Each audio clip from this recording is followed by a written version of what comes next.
MSLI TV رہنمائی بدلتی دنیا کے لیے۔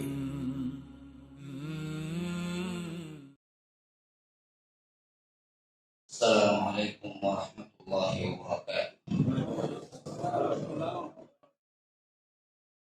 ان الحمد للہ نحمده ونستعینه ونستغفره ونؤمن به ونتوکل علیہ ونعوذ باللہ من شرور انفسنا ومن سیئات اعمالنا، من يهده الله فلا مضل له ومن يضلل فلا هادي له،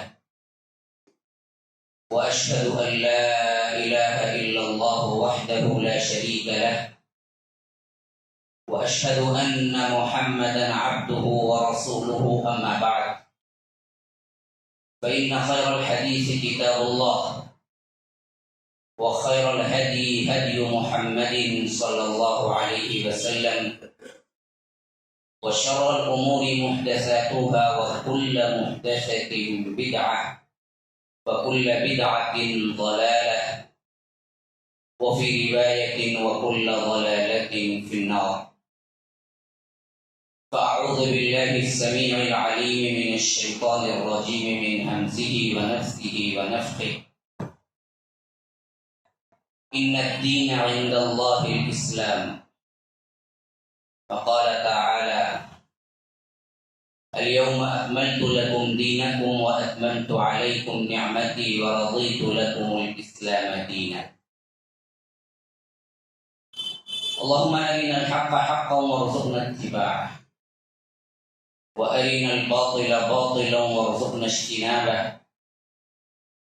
اللهم علمنا ما ينفعنا وانفعنا بما علمتنا وارزقنا علما، رب اشرح لي صدري ويسر لي أمري واحلل عقدة من لساني يفقهوا قولي۔ اس اللہ کے نام سے ابتدا، اس کے ناموں کی کوئی انتہا ہی نہیں۔ وَلَوْ أَنَّ مَا فِي الْأَرْضِ مِنْ شَجَرَةٍ أَقْلَامٌ وَالْبَحْرُ يَمُدُّهُ مِنْ بَعْدِهِ سَبْعَةُ أَبْحُرٍ مَا نَفِدَتْ كَلِمَاتُ اللَّهِ۔ اس ذات اقدس پر کروڑوں درود و سلام ہو جو تمام جہانوں کے لیے رحمت للعالمین بن کے آئے تھے۔ اللہم صلی علی محمد وعلی آل محمد كما صلیت علی ابراہیم وعلی آل ابراہیم انک حمید مجید، وبارک علی محمد وعلی آل محمد كما بارکت علی ابراہیم وعلی آل ابراہیم انک حمید مجید۔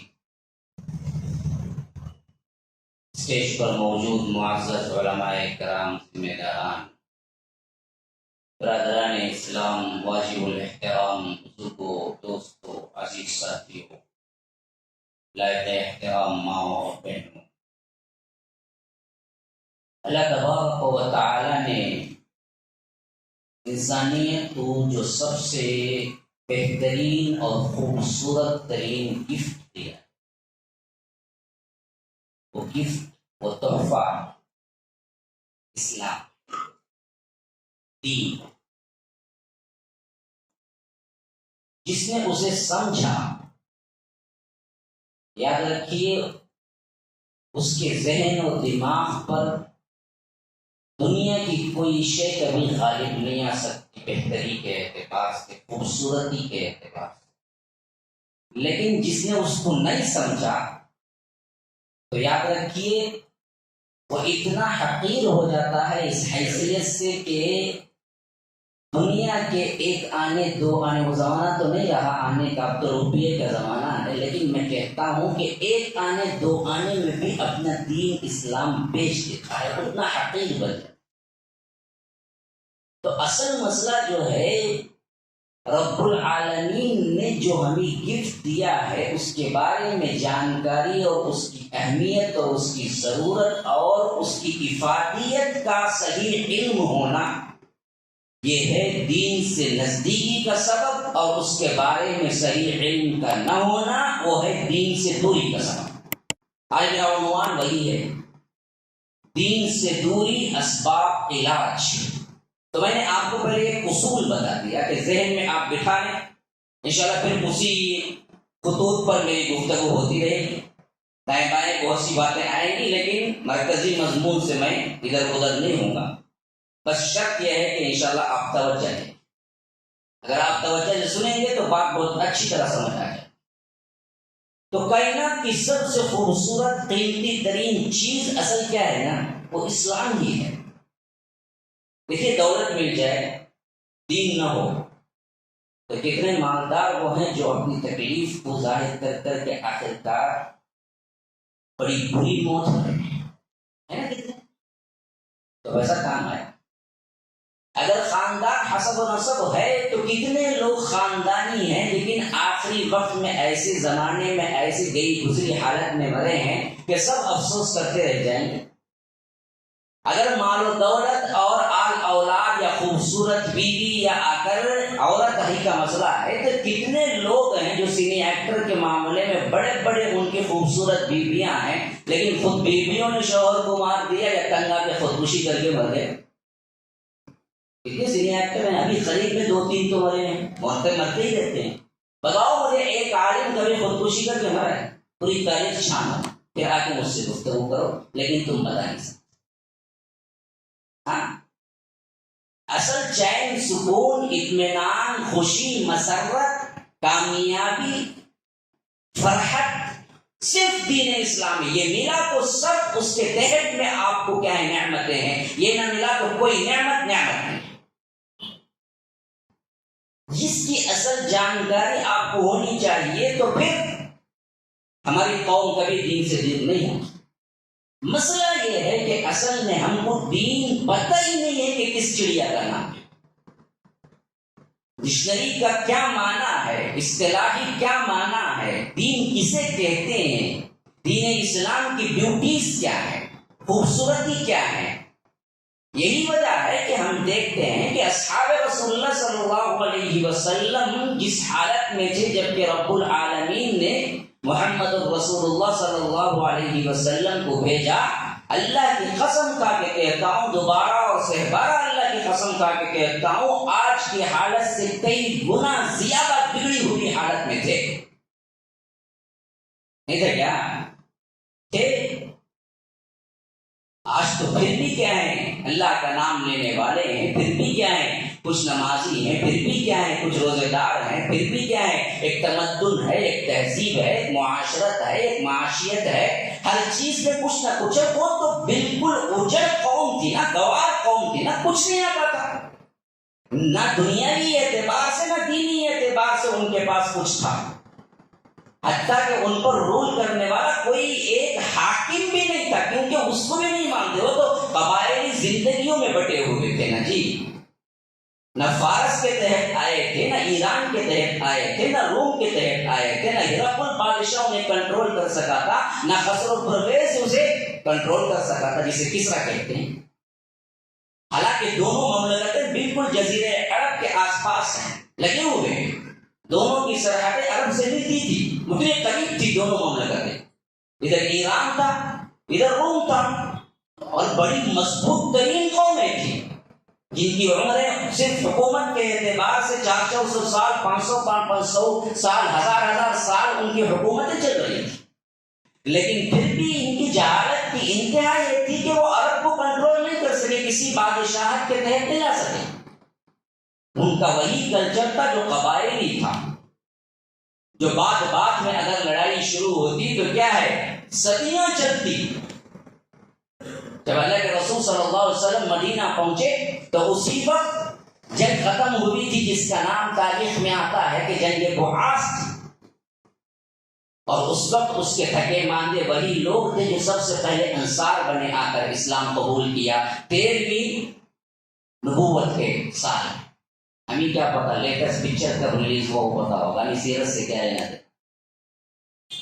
ہمارا تو معاملہ ہی عجیب ہے، فیس بک میں ابھی کرنٹ ٹاپک کیا چل رہی ہے وہ معلوم ہوگا، ہاں لیٹسٹ گانا کون سا آیا ہے تیلگو میں، پتہ نہیں یہاں کیا چلتا ہے، مجھے معلوم نہیں، میری غلطی ہو تو معاف کرنا، تیلگو چلتی ہے یا کنڑا چلتی ہے مجھے نہیں پتہ نہیں، میرے کہ آپ اپنے اسٹیٹ کے لحاظ سے جانکاری کر لیں کیا کچھ چل رہا ہے، وہ سب پتا ہو۔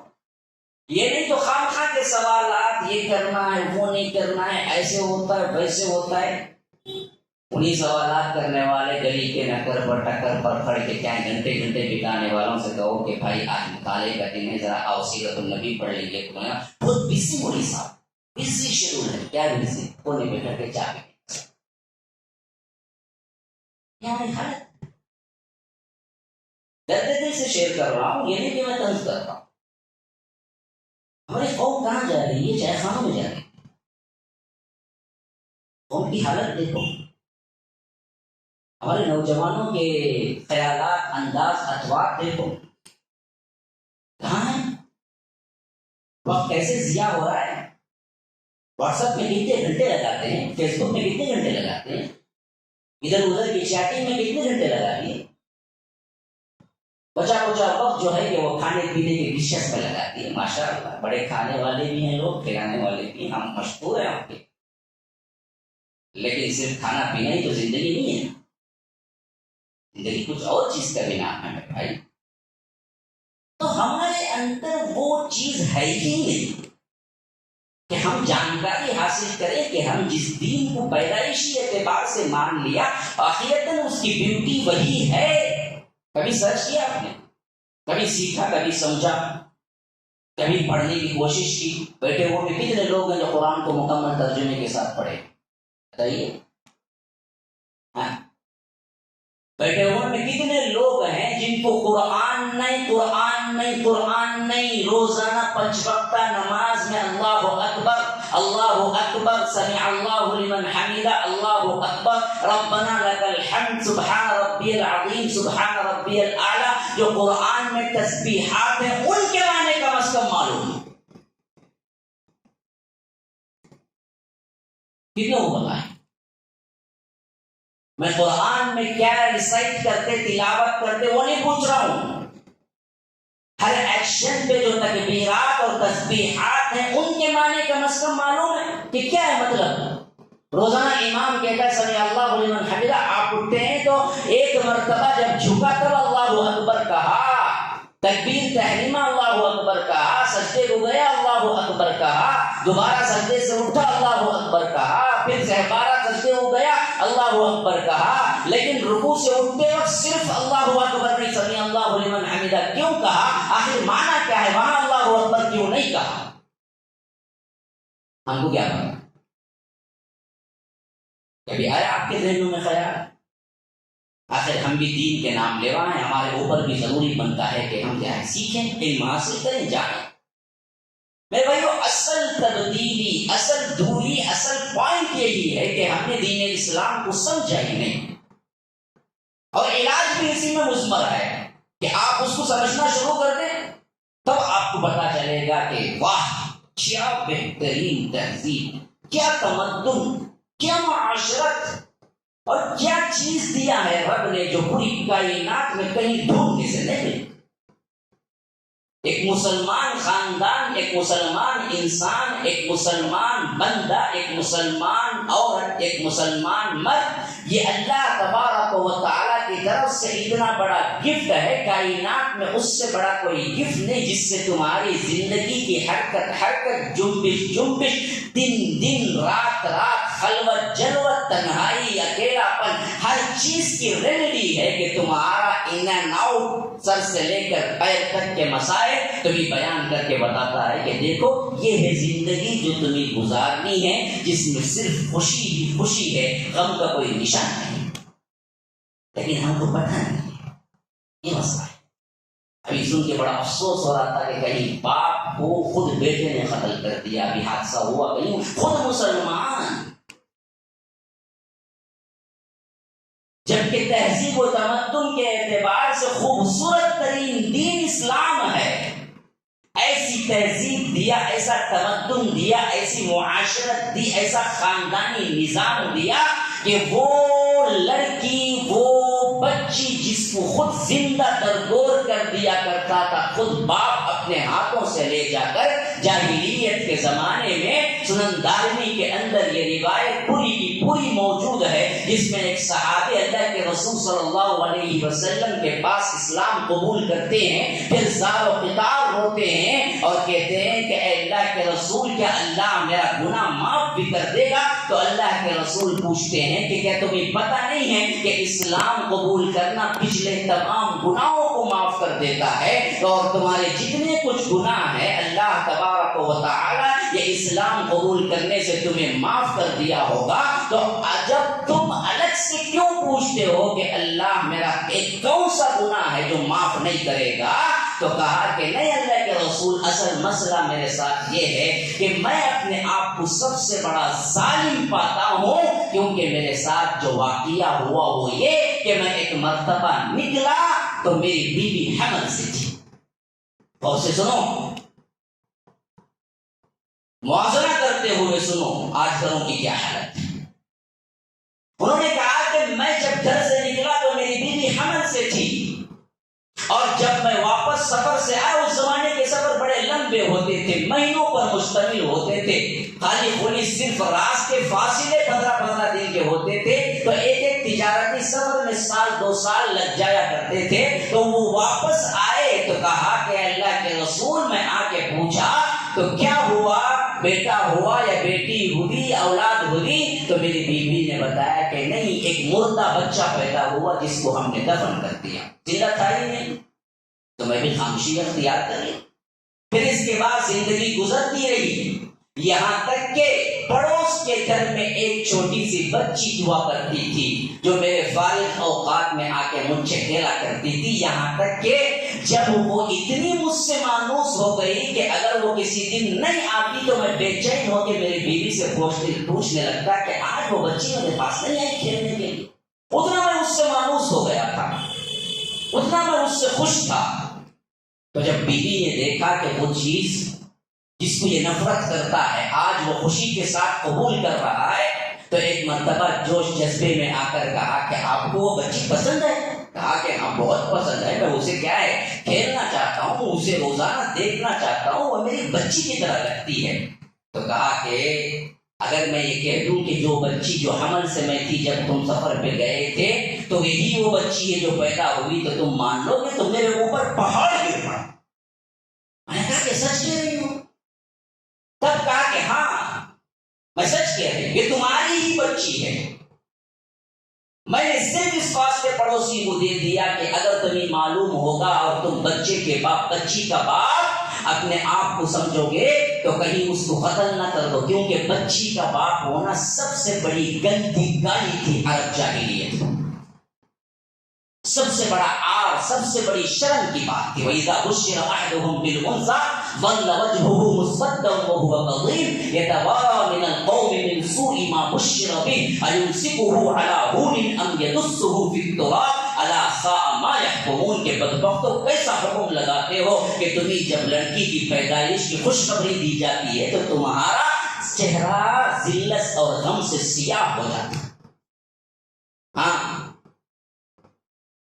مسود وهو قضیم يتوارى من القوم من سوء، اپنے چہروں کو اپنے قوم سے چھپائے پھرتا کہ کہیں کوئی آدمی اسے لڑکی کا باپ کہہ کے نہ پکار دے اور اس کو ذلت سے مر جانا نہ پڑے۔ ایسی ذلیل ترین حرکت تھی عربوں کے اندر۔ تو اسی واسطے میں نے چھپا دیا اور پڑوسی کو دے دیا، لیکن آج تمہاری محبت نے مجھے یہ بولنے پہ مجبور کر دیا کہ اصل تمہاری ہی بچی ہے۔ بس یہ کہنا تھا کہ وہ صحابی کہتے ہیں کہ پھر تو میرے اندر وہی چیز جاگ اٹھی جو عربوں کے اندر تھی کہ میں بیٹی کا باپ، یہ ننگو عار، یہ ذلت میں برداشت نہیں کر سکتا۔ میں نے اپنی بیوی کے سامنے تو ظاہر نہیں کیا، لیکن اسے بالکل نگرانی میں رکھا، یہاں تک کہ ایک مرتبہ اس بچی نے کہا کہ ابا جان مجھے لے جائیے تفریح کے طور پر، ساتھ میں لے جائیے۔ تو میں نے اس بچی کو ماں سے کہا کہ اسے سیر تفریح کر کے لاتا ہوں، اور سیدھے ایک ایسے دور دراز علاقے میں پہنچا جہاں پر پہلے سے میں نے گڑھا کھود رکھا تھا، اور اس کو بٹھا کے اور گہرا گڑھا کھودنے لگا، یہاں تک کہ اس کے کھودنے سے مٹی جو اڑ کے آ رہی تھی وہ میرے داڑھی کے بالوں میں پیوست ہو رہی تھی، تو وہ معصوم بچی ابا جان کہہ کے ان داڑھی کے بالوں سے وہ ذرات کو جھٹک رہی تھی، لیکن اس ظالم کو اس وقت بھی رحم نہ آیا اس بچی کا۔ یہ دین ہے۔ جاہلیت میں ایسا ہی ہوتا ہے انسان، دین انسان بناتا ہے ایسا، اسلام جانور سے انسان بناتا ہے، ورنہ تو ہم بھی کھاتے پیتے صرف ایک جانور ہے۔ یاد رکھو دین یہی ہے کہ تمہیں اصل خوبصورت ترین انسان بناتا ہے، اس حد تک اعلیٰ کہ فرشتے سجدہ کریں، ورنہ تو اتنا ذلیل کر دیتا ہے۔ دین نکل جائے انسان کی زندگی سے تو جانور نہیں بلکہ کیا ہے، گٹر کے نالی میں چلنے والے کیڑے سے بھی بدتر بنتا ہے۔ مخلوقات میں اولئک ہم شر البریہ، مخلوقات میں سب سے بدترین مخلوق بن جاتا۔ تو وہ صحابی کہتے ہیں کہ اللہ کے رسول اتنا کرنے پر بھی مجھے رحم نہ آیا، یہاں تک کہ میں نے اسی کے سامنے اس کی قبر کھودی اور زندہ اسے پیچھے سے دھکا دے کے نیچے ڈھکیلا اور پھر اس پر مٹی ڈالنے لگا تو وہ چیخ رہی تھی جس کی چیخیں اب بھی میرے کانوں میں گونج رہی ہیں، لیکن تب بھی مجھے رحم نہ آیا، یہاں تک کہ میں اس کو دفن کر دیا اور چلا آیا۔ کیا اللہ اس گناہ کو بھی بخش دے گا؟ اللہ کے رسول صلی اللہ علیہ وسلم سارا خطاب ہو رہے تھے، اس واقعے کو سنا تو اللہ کے رسول صلی اللہ علیہ وسلم کی داڑھی مبارک آنسوؤں سے تر ہو گئی۔ ایسا کیا، کیسے کیا، کس کلیجے سے کیا تم نے کہا؟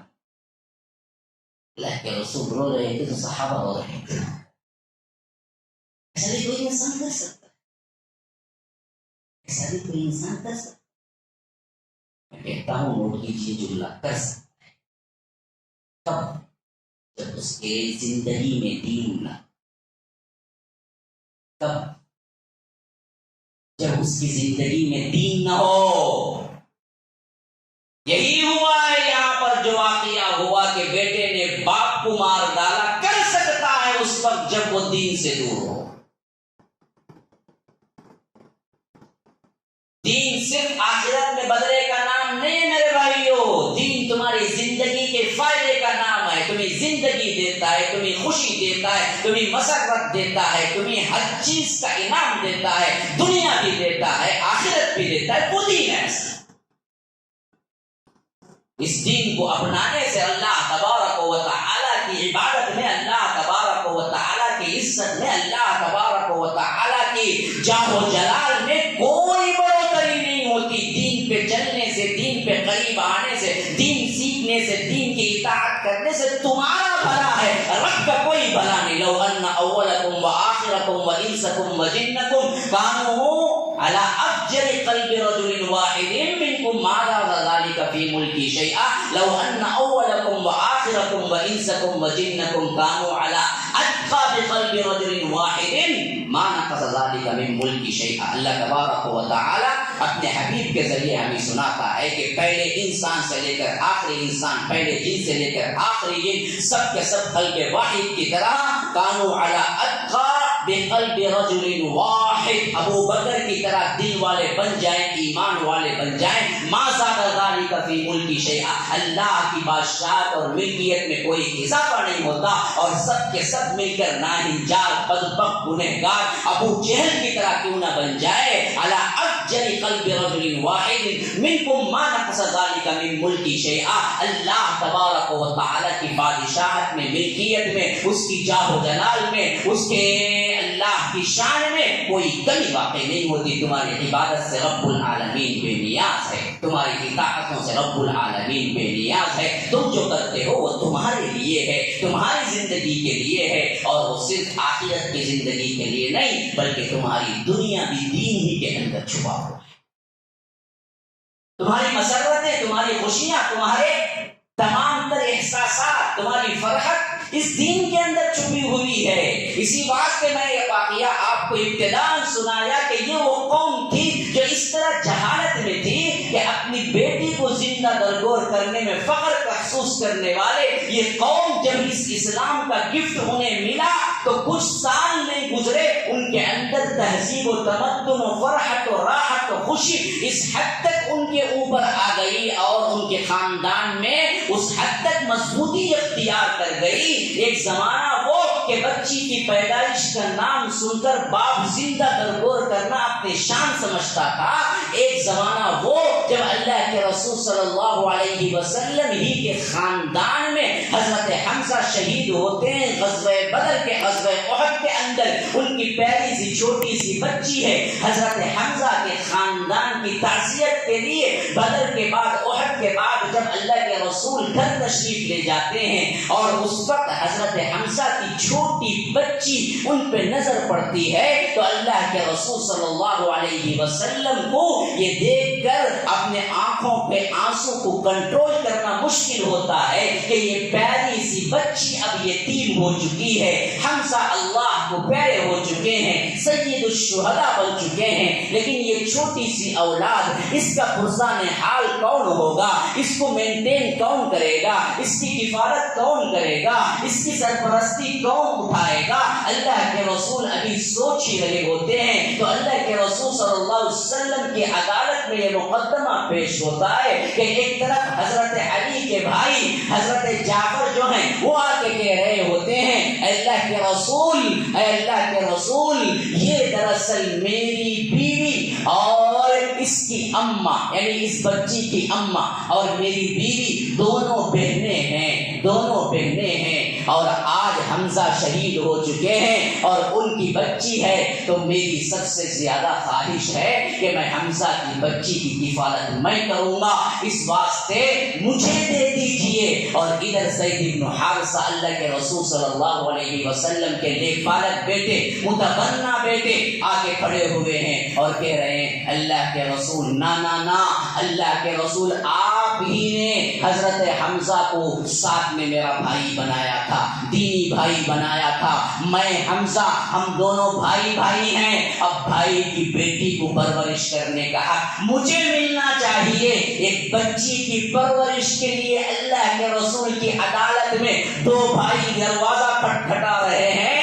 کہاں وہ موقع جہاں بچی کی پیدائش میں باپ خود زندہ درگور کرنے پہ کیا ہے آ رہا ہے، کہاں یہ شاندار نظام اللہ کے رسول نے دین کے طور پہ دیا کہ اللہ کے رسول نے اتنے اخلاق کو بلند کر دیا کہ دو سگے بھائی آپس میں لڑ رہے ہیں کہ حمزہ کی بچی کو کون اٹھائے گا، کون پرورش کرے گا، کون اس یتیمی میں آ کر سرپرستی کرے گا۔ ایک اللہ کے رسول کے خاص محبوب جن کو اللہ کے رسول نے نیک پالک بیٹا بنایا زید بن حارثہ، وہ مقدمہ دائر کر کے کہہ رہے ہیں کہ نا حمزہ کی بیٹی کو میں پالوں گا، اور ادھر جعفر کہہ رہے ہیں جو اللہ کے رسول کے کزن بھی ہیں کہہ رہے ہیں کہ نا اللہ کے رسول میری بیوی اور ان کی ماں دونوں بہنیں ہیں تو وہ ماں اچھی طرح کفالت کرے گی نا، بہنیں ہیں تو بچی کی خالہ ہوگی نا، خالہ اچھی کفالت کرتی ہے نا، اس واسطے بچی مجھے دینی چاہیے۔ یہاں تک کہ اللہ کے رسول مسکرا کے کہا واہ سبحان اللہ زید بن حارثہ تم دینی بھائی ہو، واقعتاً تم حمزہ کے بھائی، میں نے خود تمہیں بنایا، لیکن خالہ جو ہوتی ہے نا وہ بمنزلہ ماں کے برابر ہوتی ہے، تو بچی کی خالہ کا زیادہ حق بنتا ہے کہ بچی کی پرورش کرے۔ یہ کہہ کے اللہ کے رسول حمزہ کی بیٹی کو رضی اللہ عنہ حضرت جعفر کے سپرد کرتے ہیں کہ تم پرورش کرو۔ کہاں وہ انسانیت کی گری ہوئی حالت، کہاں یہ بلندی معراج انسانیت کی، کون دیا؟ دین کو سمجھو، دین کو سمجھو۔ یہی واقعہ میں نے سعودی عرب کے ایک جریدے میں پڑھا، آج کا اپنا واقعہ۔ یہ تو کیا ہے، آپ کہہ سکتے ہیں صحابہ کا زمانہ تھا نا بھائی، ہمیں سب کیا کر سکتے ہیں آج نا، آج کے زمانے کا واقعہ بالکل سچا واقعہ۔ ایک ماں کے دو بیٹے تھے اور ماں کو اللہ نے عمر دیا 100 کے قریب، بلکہ 100 سے متجاوز کر چکی تھی اس کی عمر، اور بیٹے کی عمر تقریباً 80 سے زائد، اور ایک بیٹے کی عمر تقریباً 75 سے زائد۔ ایک بیٹے کے گھر میں رہ رہی تھی، یہاں تک کہ عرصہ گزرا تو دوسرے بیٹے نے کہا کہ حق بنتا ہے کہ اب ماں میرے گھر میں رہے. کہاں آج کے ہمارے گھر ماؤں کو لاکھوں سے مار کے نکال رہے ہیں بیویوں کے کہنے پر. کہاں یہ مقدس گھرانہ جو کہہ رہا ہے کہ نہ اتنے دن ماں تمہارے پاس رہی. یہ بہت بڑا گفٹ ہے رب کا کہ ماں کی خدمت کا موقع ملا ہے. آج مجھے میری ماں چاہیے, میں خدمت کروں گا. تم نے اتنے برس خدمت کی, آج میں خدمت کروں گا. دوسرا بھائی کہتا ہے کہ نہ یہ خدمت کا گفٹ مجھے ملنا چاہیے, میں تمہیں نہیں دوں گا. حتیٰ کہ دونوں سعودی عدالت میں پہنچ جاتے ہیں. جھگڑا کیا ہے؟ ماں کو نہیں دیکھنا چاہیے. ہماری عدالتوں میں نہ دیکھنے کا کیا ہے؟ ہماری عدالتوں میں مسائل جو آئیں گے وہ کیا ہیں؟ ہمارے بیٹے جو ہیں ایک ہی ماں کی اولاد, ایک ہی باپ کی اولاد, اس بات سے جھگڑے پہ جائے گی کہ دیکھو یہ ماں آ کے ہمارے گھر میں رہ جاتی ہے جس سے مجھے پالنے پرورش کرنے کا پیسہ نہیں ہے, میں پہلے ہی کمزور ہوں, اس بات سے اسے حکم دو کہ دوسرے بیٹے کا خرچہ کریں. اٹھائے گا. یہ واقعہ بالکل الٹا تھا. ماں کی خدمت کرنے کے لحاظ سے دونوں جا کر مقدمہ دائر کیے, کہا کہ دیکھو ہم چاہتے ہیں کہ ماں میرے گھر میں رہے. دوسرا بیٹا کہہ رہا ہے کہ میرے گھر میں رہے.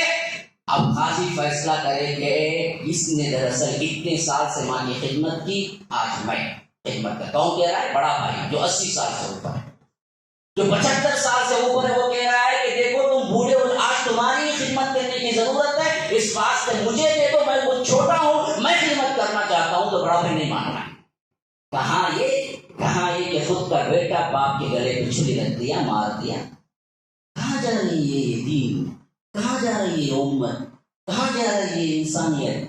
کہاں جا رہے ہیں ہم؟ ذرا تصور کر کے دیکھو. کیوں اتنے گر گئے؟ کیوں اس بستی میں پڑ گئے؟ واحد وجہ یہی ہے کہ ہم نے دین کو سمجھا ہی نہیں ہے. سمجھے ہوتے تو یہ واقعات ہوتے جو میں بیان کر. آخر جج نے کہا کہ اماں اس فیصلے کا حق مجھے تو نہیں ملتا, آپ ہی کہہ دیجیے آپ کس بیٹے کے ساتھ رہنا چاہتے ہیں. اماں نے بڑا کڑا جواب دیا. بوڑھی ماں نے کہا کہ جس صاحب بیٹے میرے دونوں میرے ہیں, میں کیسے کسی ایک کی طرف ہو سکتا. ماں کی محبت بھی یہ تھی کہ کہا کہ میرے اعتبار سے دونوں بیٹے میرے بیٹے ہیں, دونوں میری خدمت کر کے ثواب پانا چاہتے ہیں, تو میں اسی ایک کو ترجیح کیوں دوں گی. آج مائیں دروازے تلاش کرتی پھر رہی ہیں اپنے بیٹوں کی, کوئی بیٹا ہے جو بڑھاپے میں مجھے رکھ لے, تو اس کی خود کی اولاد نہیں مانتی ہے, کہتی ہے کہ چاہے کسی آشرم میں رہ جا یا کسی کے یتیم خانے میں پڑ جا, ہم کو دیکھنا نہیں ہے اس حالت میں. کرونا کی اس وبا نے تو اور زیادہ خیریت بڑھا دی, دلوں کو سخت کر دیا, بلکہ جانوروں سے بھی زیادہ سخت کر دیا. کئی فون مجھے الگ انڈیویجول آئے, کئی واقعات مجھے انڈیویجول معلوم ہے جن بیٹوں نے خود کے باپ کی میت کو اٹھانے سے بھی انکار کر دیا. یہ انسانیت ہے؟ میں تو کہتا ہوں مسلمانیت بھی نہیں ہے. انسانیت تو بہت دور کی بات ہے. کیا کچھ اللہ تبارک و تعالی نے اس دین کے ذریعے ہمیں بلند کیا, اور ہم نے کس بستی میں جا کر احساس کر رہے ہیں. کیا اخوت, کیا رواداری, کیا بھائی چارگی, کیا ایک دوسرے کا کیا خیال رکھنے کا جذبہ اللہ کے رسول صلی اللہ علیہ وسلم نے اس دین سے بنایا. لیکن ہم کس طرح ان سب کو اپنے دلوں میں جگہ دیے, اسلام کی صحیح روح کو مٹا بیٹھے. مسلمانوں, دین کی پہچان, اپنے دین کو سمجھو, اپنے دین کو سیکھو, اپنے دین کو جانو, پھر یاد رکھو کبھی دوری نہیں آئے گی. اب آئیے اصل مضمون. یہ میرا افتتاحی کلمات تھے, اس سے آپ کو تعارف کروانا تھا. مضمون کی طرف آئیے. دین کا مطلب نماز روزہ نہیں ہے میرے بھائی. دین کا مطلب چند رسومات نہیں ہے میرے بھائی.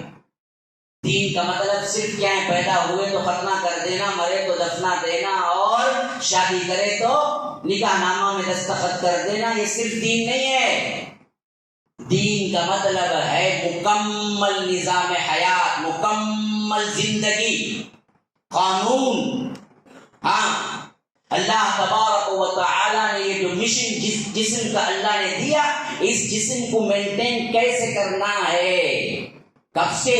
ماں کے رحم میں رہنے والا جنین جو ہے وہاں سے لے کر قبر کی گود کے اندر دفنانے کے بعد تک کے جتنے احکامات ہیں ان سب کو رب نے بتایا. اس کا نام ہے دین، اور اس دین کو رب نے آخر وقت میں یہ وحی اتار کے مکمل کر کے نعمت کے اتمام کا اعلان کر دیا کہ الیوم اکملت لکم دینکم واتممت علیکم نعمتی ورضیت لکم الاسلام دینا، کہ آج میں نے اس دین کو تم پر مکمل کر دیا اور اپنی نعمت کو پوری کر دیا، اور میں راضی ہو گیا قیامت تک کے لیے دین اسلام کو. اب دین مکمل ہو چکا، نہ اس کے اندر کوئی کمی نہ اس کے اندر کوئی زیادتی. اللہ کو قبول نہیں ہے یہ پرفیکٹ دین جس کے اندر نماز روزہ ایک حصہ ہے، جس کے اندر تمہارے رسومات ایک حصہ ہی ہیں. اصل کیا ہے؟ زندگی گزارنے کا طریقہ. کہاں سے؟ ماں کے پیٹ میں بننے والا بچہ جنین جو بنتا ہے وہاں سے اس کے احکامات شروع ہوتے ہیں. اتنا پیارا دین ہے. ماں باپ وہ سلوک نہیں کر سکتے جو دین اس کا حکم دیتا ہے، اس کی محبت دیتا ہے. شادی کر لیے، مسائل پیدا ہو گئے، ہاں بھائی، یعنی ماں باپ خود چاہ رہے ہیں، کیا چاہ رہے ہیں؟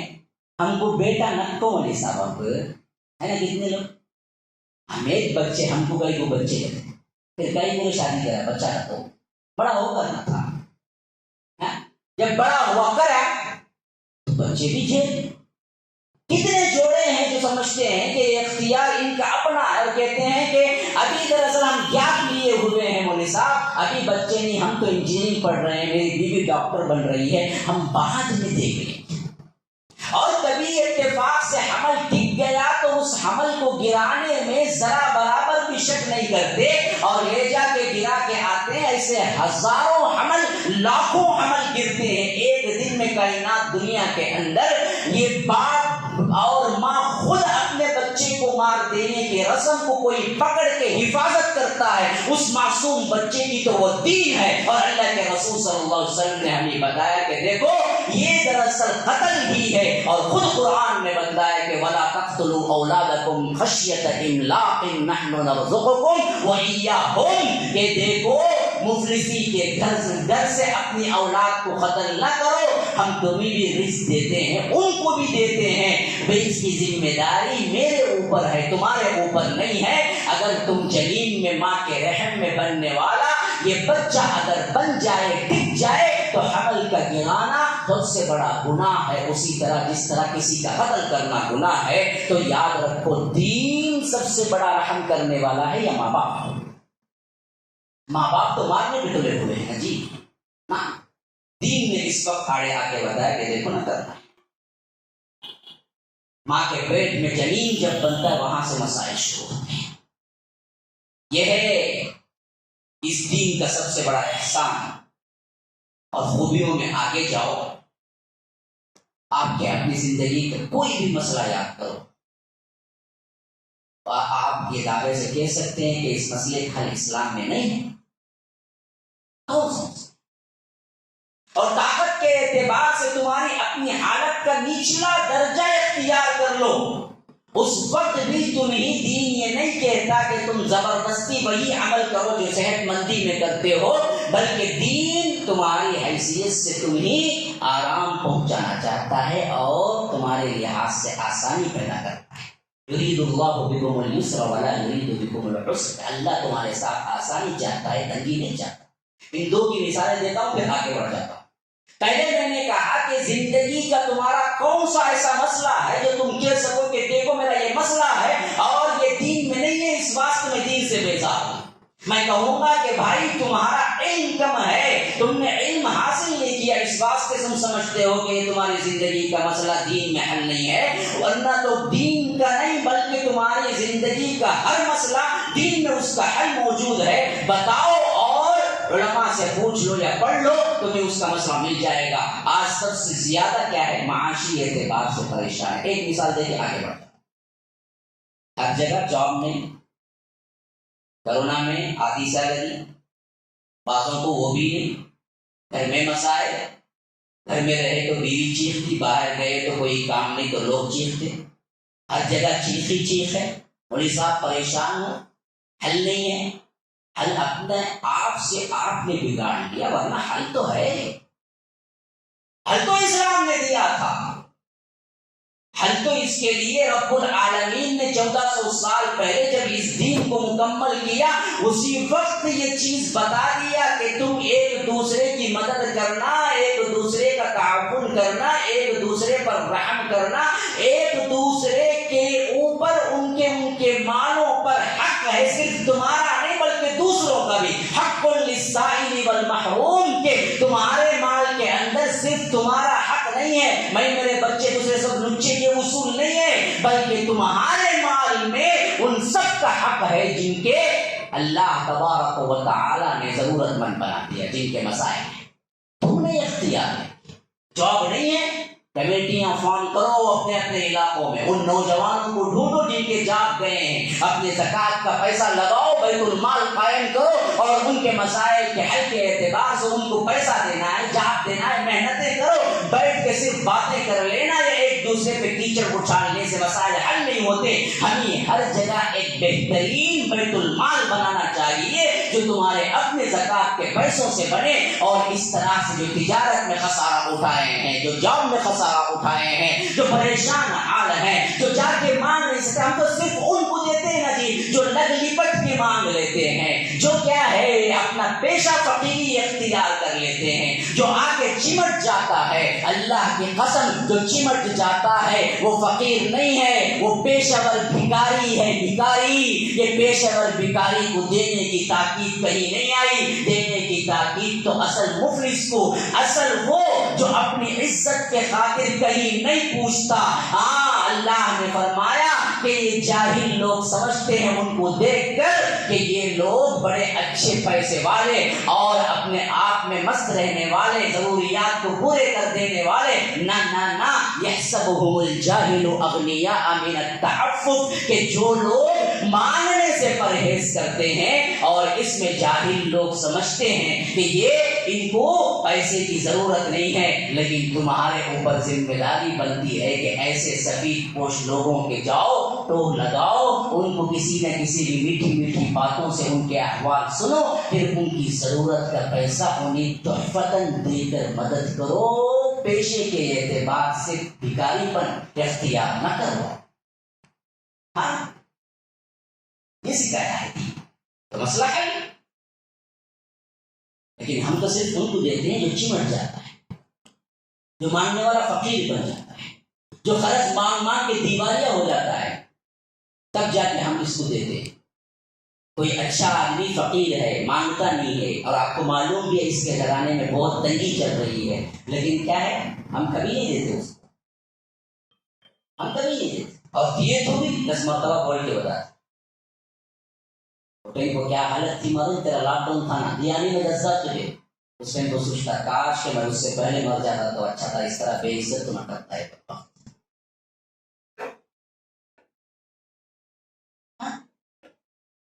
حالانکہ ذمہ داری کیا ہے جی؟ ذمہ داری یہ ہے کہ ان کی مدد بھی کرو، ایسے کہ ان کی عزت نفس پہ حملہ بھی نہ، ان کی عزت نفس پہ حملہ بھی نہ. ہاں، دین یہ سکھایا ہے. لیکن ہم دین سیکھیں گے تو نہ سمجھیں گے. حضرت جابر کہتے ہیں کہ اللہ کے رسول صلی اللہ علیہ وسلم کے ساتھ میں غزوے میں تھا، بڑی شدید تنگی تھی، کیونکہ جابر بن عبداللہ وہ صحابی ہیں جن کے باپ عبداللہ بن حرام جو تھے نا، وہ غزوہ احد میں شہید ہو چکے، اور اس وقت ان کی بیٹیاں 9 تھیں. 9، بعض روایتوں میں 7 آئے، بعض روایتوں میں 9 آئے. 9 بیٹیوں کا باپ غزوہ احد کو نکل رہا ہے. اپنے بیٹے جابر کو بلایا، بتا کہ دیکھ بیٹے، میرے بعد کوئی اور نہیں ہے ان بچیوں جو تیری بہنیں، اور مجھے یقین ہے کہ اس غزوے سے میں واپس بھی نہیں آؤں گا. یا رب شہادت کی تمنا دے. کہا کہ مجھے یقین ہے کہ میں اس غزوے سے واپس بھی نہیں آؤں گا، میں تو شہید ہو جاؤں گا، اور میری شہادت کے بعد میری 9 بیٹیاں جو تیری 9 بہنیں ہیں، ان کی سرپرستی تو کرنا ہے، اور قرض بھی ہے میرے اوپر، وہ بھی ادا کر دینا ہے. یہ کہہ کے نکلے. اور ایسا جہاد کیا کہ آخرکار شہید ہو گئے.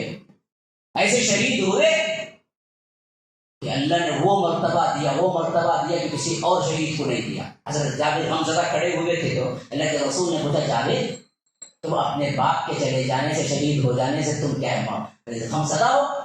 کہا کہ ہاں اللہ کے رسول وہ بھی مسئلہ ہے، اور دوسرا مسئلہ یہ ہے کہ میرے باپ پر بہت بڑا قرض ہے، وہ بھی میں ادا کرنا ہے. تیسرا مسئلہ یہ ہے کہ میرے باپ کی 9 بیٹیاں ہیں جو میری بہنیں ہیں، ان کو بھی کیا ہے پرورش کرنا ہے، جبکہ کچھ پیسہ ہے ہی نہیں.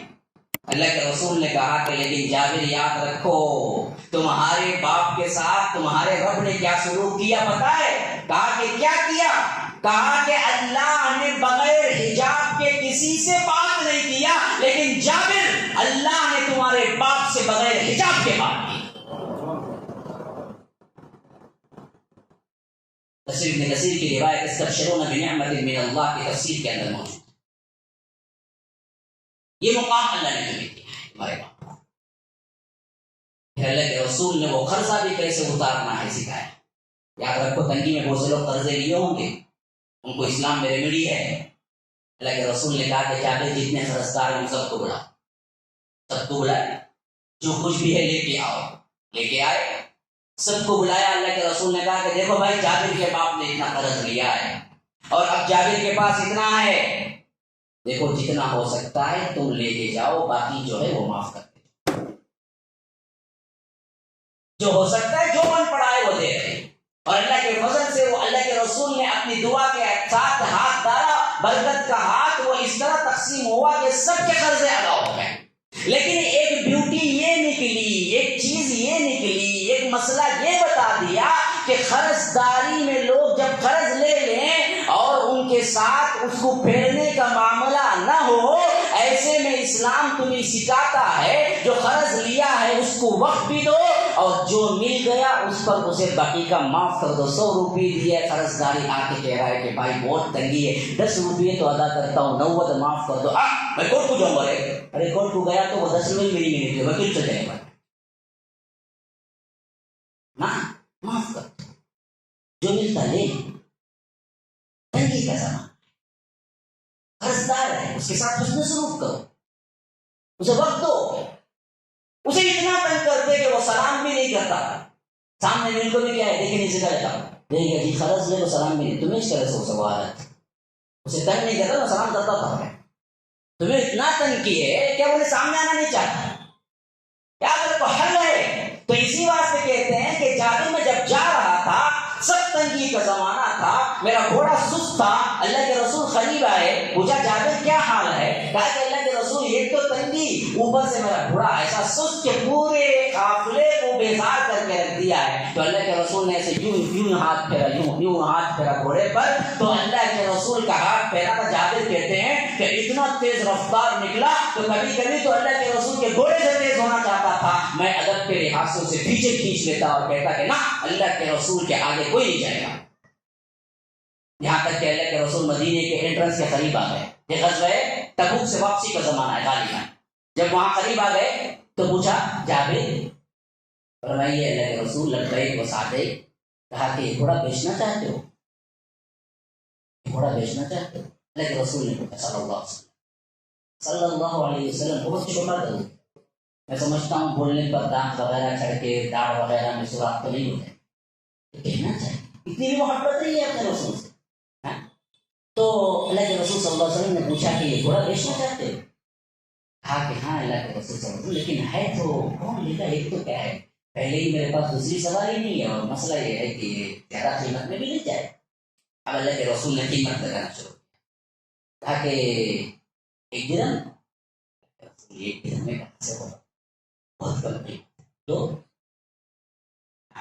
تم گھوڑا ہے، تھوڑی بکری ہے، 1-2 درہم.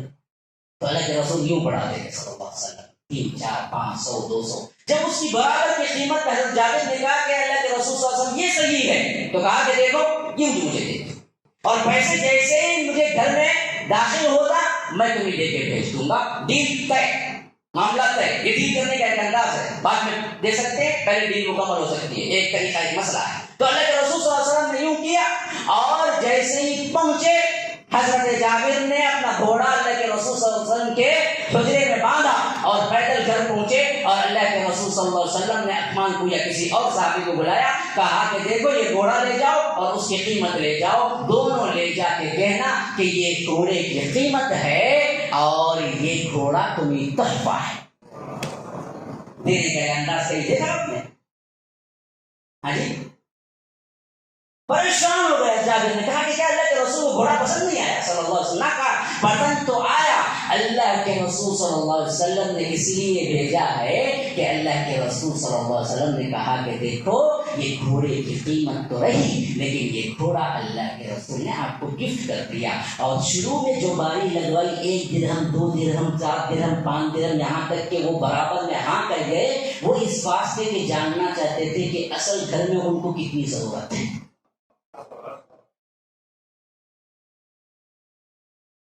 یہ ہے دین،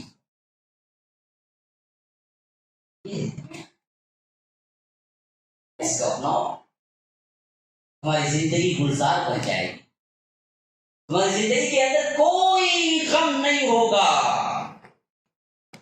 کوئی مصیبت کوئی پریشانی تمہیں غمزدہ نہیں کر سکتی، تم رب کی راضی، رب کی مرضی، رب کی تقدیر پہ راضی ہوگی، خوش ہوگی۔ دین وہی سکھاتا ہے، دنیا کا کوئی مرض اور کوئی تکلیف تمہیں ہرا نہیں سکتی۔ کتنے لوگ کرونا نہیں آیا ڈر کے مر گئے، کیوں یہ ڈر؟ ہاں، کون جتا سکتا ہے؟ مارنے جلانے کی قوت کس کے پاس ہے؟ ڈر کیا؟ اگر تمہیں کیا ہے وقت مقررہ پہنچ جائے تو کائنات کی کوئی قوت ہے جو نہیں مار سکے، اور تمہارا وقت نہیں پہنچائے تو کائنات کی کوئی قوت ہے جو تمہیں کیا ہے مار سکے، پھر ڈر کیا ہے؟ احتیاط ایک اور چیز ہے، لیکن کتنے ایسے ہیں جو صرف ڈر تھا، مسئلہ کچھ نہیں تھا، کیوں؟ اپنی زندگی کو سب کچھ سمجھ لیا۔ اسلام نے جو ڈیوٹیز دیا تمہیں، جو یقین دیا، جو تقدیر دی، جو عقیدہ دیا، اس کو نہیں سمجھ سکے۔ یاد رکھو یہ تقدیر کا عقیدہ اسلام میں ان گفٹوں میں سے ایک بہت بڑا گفٹ ہے جو کسی اور مذہب والوں کو نہیں ملا۔ اس گفٹ کی وجہ سے ایک مسلمان اگر صحیح عقیدتاً مسلمان ہو تو دنیا کی کوئی خوشی اسے دیوانہ نہیں کر سکتی، دنیا کا کوئی غم اسے دیوانہ نہیں کر سکتا، وہ ہر حال میں کہے گا الحمدللہ، اللہ اکبر، مجھے کوئی ضرورت نہیں ہے کسی بات سے۔ لاکھوں کا نقصان ہو جائے آ کے کہے گا الحمدللہ، اللہ کی مرضی تو ہوا۔ لاکھوں کا آپ کو کیا ہے منافع ہو جائے اور آپ کو اچانک فون آ جائے کہ آپ کے اکاؤنٹ میں $500 بلین پڑے ہوئے ہیں، اور جا کو دیکھنے سے پہلے اٹیک سے مر جاتا۔ خوشی میں بھی انسان مرتا ہے، غم میں بھی مرتا ہے۔ کتنے لوگ ہیں جو صرف غم میں مر گئے، خالی ان کو فون آیا فلاں تمہارا کیا ایکسپورٹ امپورٹ کا جو بزنس تھا، جو جہاز جا رہا تھا، اس کا پورا جہاز تباہ ہو گیا، انہوں فون رکھ کے سیدھے چلے گئے وہاں سے، تم ابھی جہاں جہاز پہنچا وہاں پہنچ گئے نبی۔ اتنی اہمیت، لیکن ایک مسلمان کو اس سے کوئی فرق نہیں پڑتا، کوئی فرق نہیں۔ اللہ کے رسول جو بیٹھے ہوئے یا واقعہ جب بھی پڑھتا ہوں رونگٹے کھڑے ہو جاتے۔ حضرت ماریہ القبطیہ پیغام بھیجتے ہیں، اللہ کے رسول آپ کا بیٹا نزع کی گئی، وہ بیٹا تقریباً جو 50 سال بعد پیدا ہوا۔ ہاں، بہت محبت تھی اللہ کے رسول صلی اللہ علیہ وسلم کو حضرت ابراہیم سے، جو صرف چند ماہ کے تھے، لیکن بیماری نے زور پکڑا یہاں تک کہ نزع کی کیفیت میں آ گئے۔ اللہ کے رسول درس میں یوں بیٹھے ہوئے ہیں کہ ایک صحابی آتے ہیں اور کہتے ہیں کہ اللہ کے رسول آپ تمہاری آپ کی بیوی بلا رہی ہے اور آپ کا بیٹا نزع کی کیفیت میں ہے، بہت جلد بلا رہی ہے۔ اللہ کے رسول ایسے مجلس میں بیٹھے صاحب آ گئے، کہا کہ دیکھو جاؤ کہہ دینا ان سے کہ اللہ جو چاہ رہا ہے وہی ہوگا، صبر کرو اور اللہ کی تقدیر پر ایمان لاؤ، اپنا درس جاری رکھیں۔ یہاں تک کہ 3 مرتبہ بلاوا آیا، تب کہیں جا کے اللہ کے رسول پہنچے اور اپنے ہاتھوں میں لیا۔ اس وقت آخری کیفیت تھی، اللہ کے رسول کے آنکھوں سے آنسو نکل رہا۔ عبدالرحمن بن عوف کھڑے ہوئے تھے ادھر بالکل پاس میں، کہا کہ اللہ کے رسول آپ بھی روتے ہیں؟ کہا کہ یہ اللہ نے رحم دیا ہے، کیونکہ ہر انسان محبت اولاد میں ہوتا ہے، لیکن زبان کوئی شکایت نہیں کرے گی، اے اللہ جو تو کر رہا ہے اس پر میں بے راضی۔ بیٹے کے مرنے سے کتنے لوگ پاگل ہو جائیں؟ تو پہلی مثال میں دے رہا تھا کہ کون سا تمہارا مسئلہ ہے جس کو لے جا کے تم کہو کہ یہ اسلام میں نہیں ہے، اس بات سے میں نفرت دوری اختیار کر رہا ہوں۔ تو میں نے مسائل بالمثال بتایا کہ دیکھو کوئی مسئلہ نہیں ہے زندگی، بتا دیا، بات کنٹینیو ہو رہی ہے، ٹاپک سے نہیں ہٹا ہونا۔ شاید آپ سونے میں لگ گئے ہوں گے لیکن میں نہیں سویا ہوں، بلکہ تو پسینہ آ رہا ہے۔ تو یہاں بیٹھے سے لوگ کیا ہے اطمینان سے فراٹے لے سو ختم کا، اتنا غصہ آتا مجھے یہاں پورا میں ایڑی چوٹی کا زور لگا کے کچھ سمجھانے کی کوشش کر رہا ہوں، ان کو ہم لگتا ہے کہ لوری دے رہا ہوں ماشاء اللہ، اور یہ ٹیک لگا کے خراٹے لیتے۔ اب دن محفل ایسے ہی ہے کیونکہ دلچسپی نہیں نا، وہ یوٹیوب میں کھولو 2 گھنٹے کی فلم ہنکیاں مشتاقوں میں بڑک بھی چمکتا نہیں، 2 گھنٹے نہیں آتی، رات کے 1 گھنٹے سے 3 گھنٹے تک دیکھتا۔ کیا مجھے سب تو نہیں دیکھتے کیا ایسا برابر بولتے نا کچھ نہیں، لوگوں سے سنتا، الحمدللہ سنتا، لوگ قریب ہوتے ہیں نا ماشاء اللہ سے۔ اللہ نے ایک محبت ڈال دی ہے، یہ اللہ کا بہت بڑا گفٹ ہے کہ آپ لوگوں کی محبتیں جو آج میں یہاں پر بول رہا ہوں۔ حیدرآباد نے مجھے تو محبت دی ہے نا، میرے اپنا سگا وطن نہیں دیا، اتنی محبتیں دی ہیں مجھے ماشاء اللہ سے۔ تو یہ سنتا ہوں تو میں آپ کو بتا رہا ہوں یہ حالتیں ہوتی ہیں لوگوں کی، تو 2 گھنٹے جو آنکھ بند کر کے جھپکے بغیر پلک جھپکائے بغیر دیکھتے اصل اس کا انٹرسٹ ہے، دوسرا کچھ نہیں ہے۔ تو یہاں جو بیٹھتے ہی نیند آ جاتی ہے نا، اس کا کیا ہے انٹرسٹ نہیں ہے، ذوق شوق نہیں ہے، ورنہ تو اس کو بھی نیند نہیں آتی۔ تو میں اپنے ٹریک کو بالکل سیدھے جا رہا ہوں کہ میں نے وہاں سے لیا آپ کو جہاں سے دین کی جانکاری ہو، اور وہاں سے پھر ٹرن کیا بیوٹیز جان لو، پھر اس میں آپ کو 2 چیک رکھے۔ پہلا چیک ایک رکھا کہ ایسا کوئی مسئلہ نہیں ہے جس کے لیے آپ دین سے دوری اختیار کریں، یہ کہہ کر میں نے 3-4 مثالیں عصر حاضر کی صحابہ والی دے دی، اور دوسرے سیکشن کو میں نے اٹھایا، وہ یہ تھا کہ اس پر چلنے میں کوئی سختی نہیں ہے، اللہ نے تمہارے حالات کے تحت کم سے کم تر بنا کے سہل بنا کے تمہیں یہ دین پیش کیا، جس کی مثالیں اب دے رہا ہوں 2-3 وہ ذہن میں رکھیں۔ دین پر چلنا بہت آسان ہے، الدین یسر، دین آسان ہے، لیکن اس کا مطلب تمہارے دماغ میں آسان ہے کا مطلب نہیں، وہ بھی غلط سمجھ لیتے بعض لوگ۔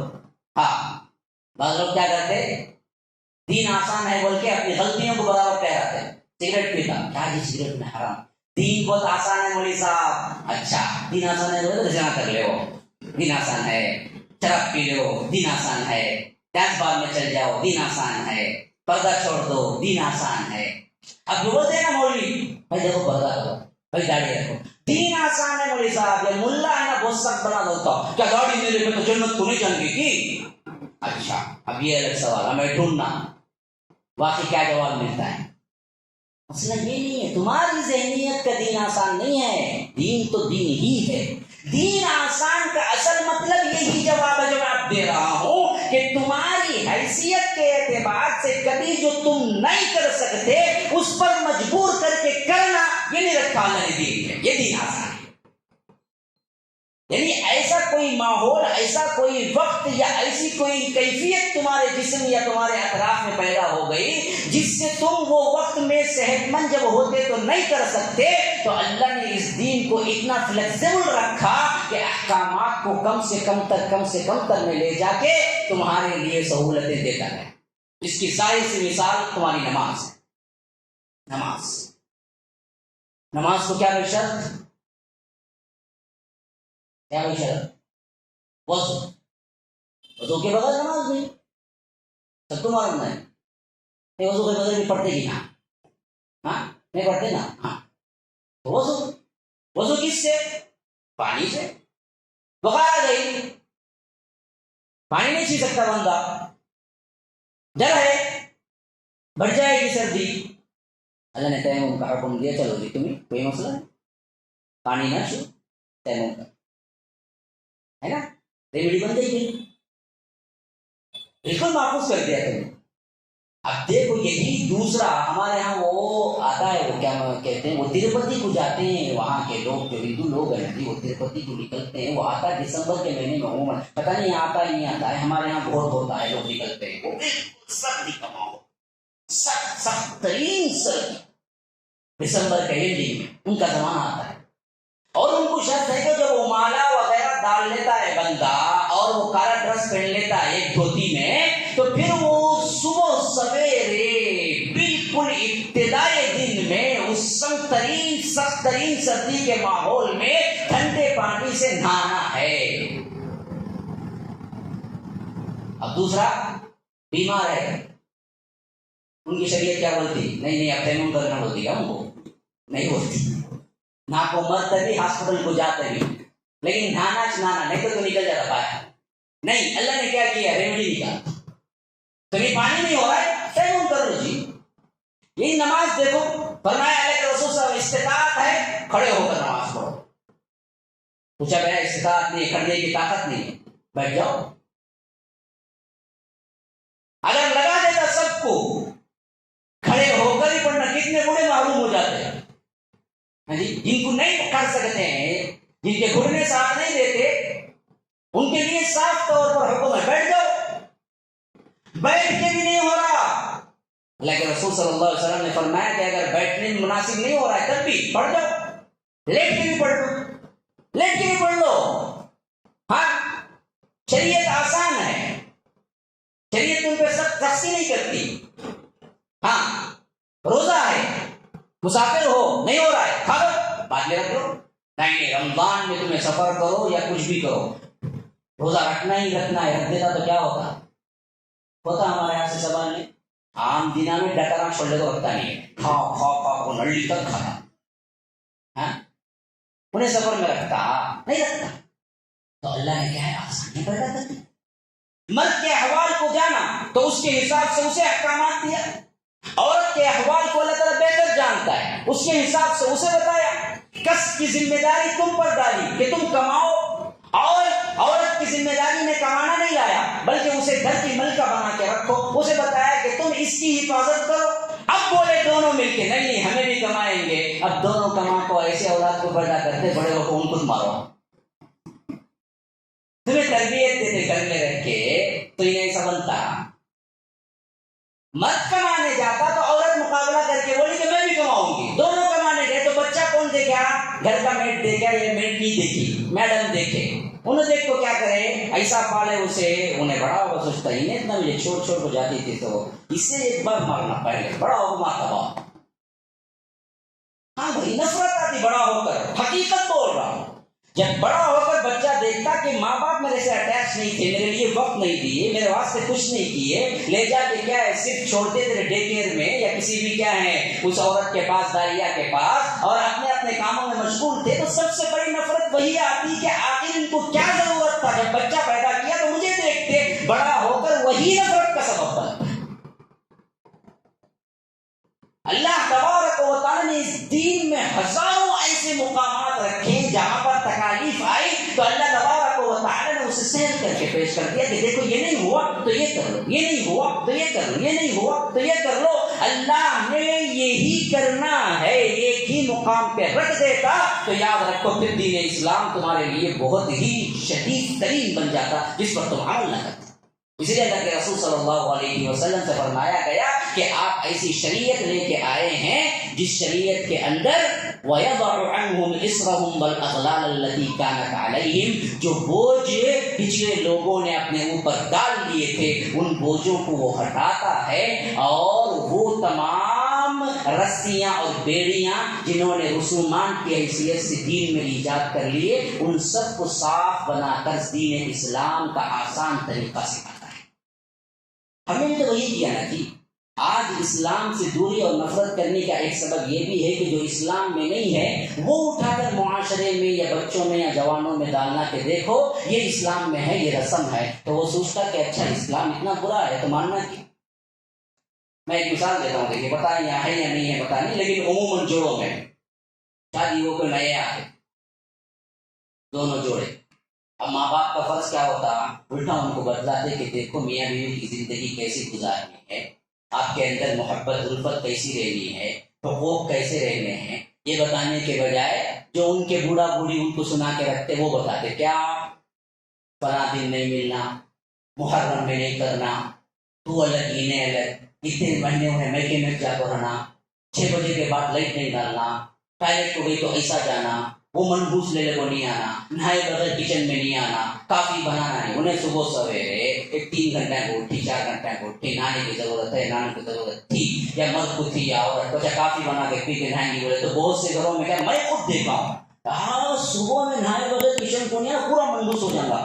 کون بولے گی نہائے بغیر کچن کو گئے جا، بریانی کھائے جا، کنڈا کھائے جا، تمہارے سویٹ کھائے جا، سب کھاؤ، تم نہ کون روکے؟ صاحب ہے وہ نماز فجر کرتا ہی اس کو کرے وہ. بعض تو اتنا زیادہ ایسا ٹارچر کرتے ہیں دن میں دروازہ بند نہیں کرنا. ارے بیوقوف، دروازہ نہیں بند تو کیا کھلے عام کرے گا؟ نہیں، رات میں کرنا کوئی ضروری ہے؟ نہیں نہیں، میاں بیوی ہیں، جب چاہیں گے. کون دیا؟ اب یہ نوجوان جوڑا سمجھتا ہے یہ سب شاید اسلام میں، اس وجہ سے ہمارے امی بولتے ہیں، ہمارے بابا بولتے ہیں کہ اسلام نے تو نہیں دیا تمہیں یہ، اسلام نے تو لطف اٹھانے کا اتنا کہہ دیا کہ ہن لباس لکم وانتم لباس لہم، تم ان کے لباس، تم ان کے لباس، وہ تمہارے لباس. جیسے لباس اور بدن کے درمیان کوئی پردہ نہیں ہوتا، ویسے میاں بیوی کے درمیان کوئی پردہ نہیں. انجوائے کرو، ہاں حلال میں کرو، حرام میں نہ کرو. حرام میں کرے تو ماں باپ راضی رہتے، رات کو جا پاتا 4 جگہ، وہ کیا بھی ٹینشن ہے. یہ بھی غلط طریقے سے سمجھ لینا اسلام کو، یا غلط رسومات کو اسلام کا جز سمجھ لینا، یہ بھی دین سے دوری مانگتا ہے. ہاں تو نہیں ہے. حتیٰ کہ روزے میں بھائی، روزے میں تو پتا نہیں ہوگا مسئلہ، روزے میں آپ کیا ہیں حالت جنابت میں رات میں، مسئلہ اس کا نہیں ہے. مسجد بھی ہے، بعض لوگ سمجھتے ہیں یہ سب مسائل مسجد میں بولنا نہیں آتا، دوسرے بولے جاتی ہاں چیٹنگ کرے جا بیٹھ کے مسجد میں، وہ سب کرے گا. یہ بولتے ہی کیا ہوتا، بہت سے کیا ہے چہروں پہ کیا ہے دکھنے پڑ جاتے، کیا چیز ہے، بے حیا مولوی ہے اس کا، تمہیں بڑے حیا دار مولوی کی. مسئلہ دین کا ہے تو حیا کا نہیں ہوتا میرے بھائی. ان اللہ لا یستحی، اللہ تبارک و تعالی شرماتا نہیں ہے.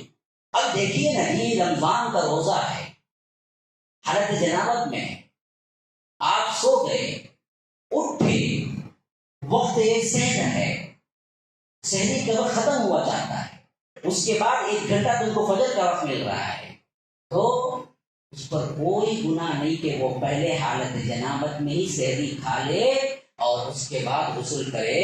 جنابت کی حالت کی وجہ سے اس کے صیام میں، روزے میں کوئی اثر نہیں پڑتا. اتنا آسان رکھا ہے، لیکن لوگوں کو معلوم ہی نہیں ہے. اس واسطے کیا کرتے ہیں، نہیں جو لیتے تو رمضان میں شادی ہوئی یا رمضان کے قریب شادی ہوئی، اس بات سے 1 مہینہ ملنا نہیں، تو اماں کے گھر بھجا تو باؤ لے کر بھجا، دونوں الگ کرو عید کے بعد آؤ. اب انہیں سوچتا ہاں اتنا سخت ہے کہ ہے رمضان میں ملنا چاہیے. ارے رمضان میں دن میں ملنا نہیں، احل لکم لیلۃ الصیام الرفث الی نسائکم، رات میں عورتوں سے ملنا تمہارے لیے حلال کر دیا گیا ہے. یہ سب مثالیں اس واسطے میں دیا کہ دیکھو یہ دین آسان ہے، ریمڈی دے رہا تھا، یہ نہیں تو یہ نہیں، یہ نہیں تو یہ نہیں. غلط طریقے سے سمجھ لینا خود ایک رکاوٹ، ایک بیزاری کا ماحول بنا دیتا. تو 2 باتیں میں نے اصولاً بیان کی، اس کی مثالیں بیان کر دی. اب اس سے زیادہ نہ میرے پاس وقت ہے نہ آپ کے پاس شاید ہے. اس واسطے جہاں پہ میری عزت ہے تب تک میں اٹھ جانا بہتر ہے. اب بعد میں چیر نیچے سے کھینچے بعد اٹھ کو جانا وہ برابر نہیں. اس واسطے آپ سن لیے، اب عمل کرو اور دیکھو آپ کے اندر خود ایک اسلامی کلی ذہنیت بنے گی اور اس کے قریب آنے کا جذبہ آ جائے. تو کریں گے عمل؟ عمل کب ہوگا بھائی؟ یاد رکھو جب جانیں گے تبھی کریں گے، جانے بغیر کر ہی نہیں سکتے آپ. ہاں تو اس واسطے پہلا کنڈیشن جانو کہ دین کیا ہے. جانیں گے اپنے اپنے محلے کے مساجد کے امام جو ہے ان سے رابطہ کرو، ان کے قریب ہو، ان سے جاؤ، ان کو تحفے تحائف دے کر مناؤ مجھے دین سے کیا ہوا. اپنا کام بننا کر جاتے نہیں، وہ کالج کے کونے کو پڑھتے، وہ گلی کے کونے کو پڑھتے، اسے لولان ہوتے رہتے، اسے کاٹ لیتا، انہیں ادھر نامہ لکھ لیتا رہتے. کیا خون سے لکھتا رہتے نام انہیں اس کی محبت میں دیوانہ پاگل بن جاتا. لیکن جس کے لیے اصل پاگل بننا ہے اس کے لیے نہیں بنتا. یہ پورے مینار ہیں، روشنی کے مینار ہیں یہ لوگ. ان سے رابطہ کرو، جاؤ ملو، دین سیکھو، سمجھو. اللہ تبارک و تعالیٰ کہنے سننے سے زیادہ عمل کی توفیق عطا فرمائے. اللہ تبارک و تعالیٰ ہماری بیٹھنے کو قبول فرمائے. اللہ تبارک و تعالیٰ ہمارے گناہوں کی مغفرت فرمائے. جیسے ہم سب کو یہاں پر اکٹھا فرمایا ہے امام الانبیاء سید المرسلین و آخرین جناب محمد رسول اللہ صلی اللہ علیہ وسلم کے ساتھ جنت الفردوس میں بھی اکٹھا فرمائے. اعلیٰ باللہ توفیق صلی اللہ وسلم علی نبینا محمد. اسأل اللہ لی ولکم ولسائر المسلمین من کل ذنب فاستغفروه انه هو الغفور الرحیم. السلام علیکم ورحمۃ اللہ وبرکاتہ.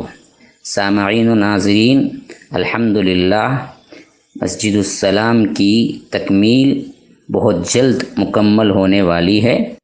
اس کے لیے آپ حضرات سپورٹ کیجئے. اللہ تبارک و تعالی آپ کی مدد کرے گا. صدقات و خیرات کے ذریعے، مرحومین کے نام سے، اور بھی دوسرے جو انفاق کے ذرائع ہیں ان تمام سے مسجد السلام کو اور MSLA ٹی وی کو آپ سپورٹ کرتے رہیے. فجزاکم اللہ احسن الجزاء. والسلام علیکم ورحمۃ اللہ وبرکاتہ.